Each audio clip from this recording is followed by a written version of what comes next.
by FS staff. While we often hear about the doom and gloom facing the United States, if we put aside our biases and look deeper, there are actually a number of structural, powerful forces at play that suggest the U.S. is well positioned to maintain and grow its economic might in the coming century. This time on Financial Sense, we look back on a 2014 interview with Joel Kurtzman to discuss his book, Unleashing the Second American Century: 4 Forces for Economic Dominance. As we were coming out of the Great Recession, Kurtzman pointed to 4 powerful forces: creativity, energy, manufacturing prowess, and capital market strength, as a reason for long-term optimism in the United States. Creativity unbound. Our unbridled creativity is fueling the new American century, Kurtzman stated. America's innovation corridor, ranging from Boston and Austin to Silicon Valley, is unparalleled anywhere else in the world. From Cambridge, Massachusetts, to MIT and beyond, America's higher education system produces some of the most innovative companies in the world, Kurtzman added. China, Europe, and others have tried to invest to catch up, but so far they haven't produced the intellectual capital available in the United States. The unique culture of the U.S. is very different and powerful with regard to the kinds of innovation and the practicality of our innovations, Kurtzman added, along with our ability to mix academic research at the highest levels with that of the private sector. Any country in the world would love to have Cambridge or the equivalent in its borders, but we have more than just Cambridge, Kurtzman said. We have San Diego, we have Stanford and San Francisco. We have research, we have the I-5 corridor, we have Minneapolis and Seattle.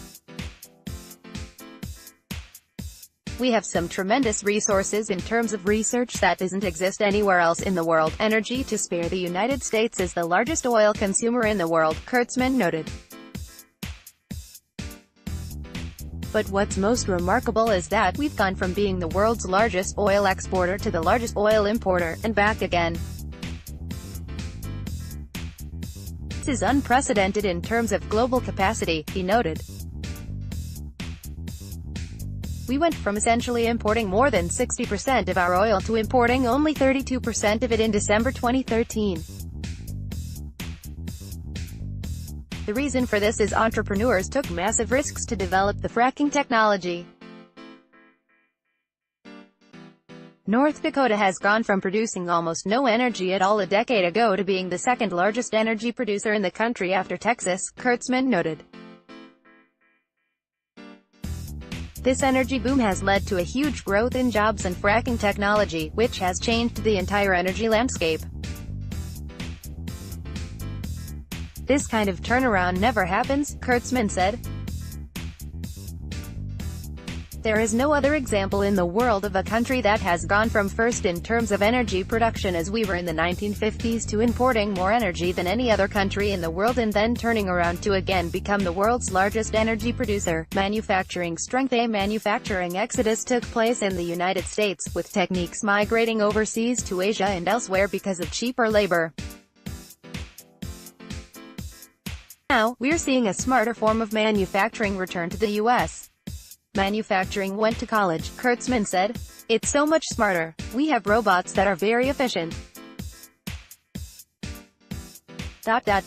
They are coming back and they will be creating jobs.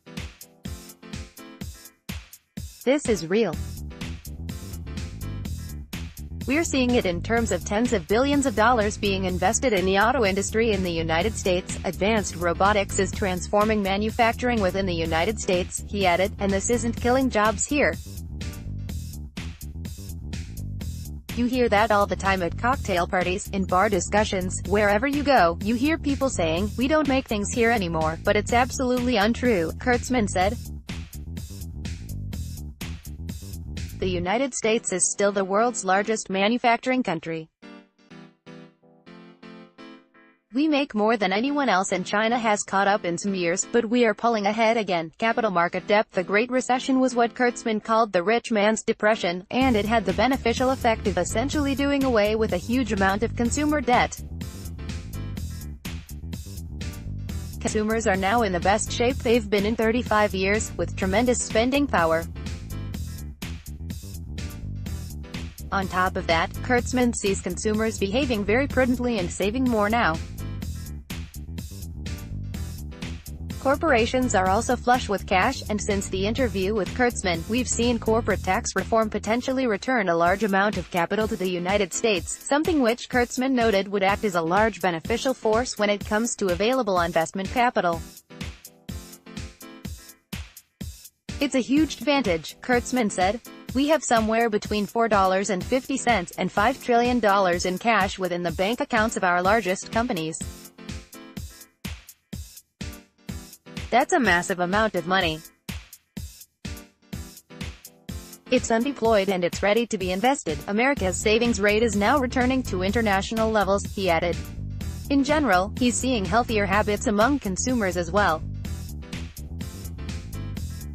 The cleansing effect of the Great Recession set the stage for a renewed period of growth, Kurtzman noted. Combined with all of the other factors Kurtzman mentioned, the United States is poised to take on the rest of the century from a position of strength. We are the only country in the world that has all four of those forces working in our favor, he said. There are countries that have strong manufacturing capacity, there are innovative countries, there are raw material producing countries, energy producing countries. But only the United States has those four forces of creativity, capital, manufacturing depth and energy working all at once.